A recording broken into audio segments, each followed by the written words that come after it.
On the right-hand side, you can see their overall sentiment score. So this follows exactly what we said before, natural language processing. So, the overall social sentiment related to this influencer, is it growing increasingly positive or negative? I think Ryan himself has had some pretty controversial takes recently related to crypto regulation and law enforcement. So you can see those maybe have caused a little bit of a more negative sentiment to spike up than down.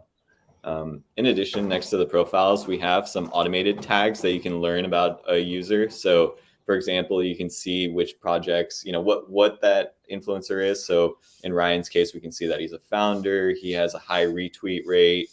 He's most active between the hours of 8 p.m. and midnight Pacific time.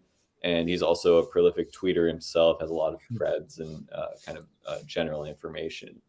And then on the right-hand side, so right now our influencer leaderboard is exclusively focused on Twitter. It's probably going to expand out to YouTube and a few other platforms in the future.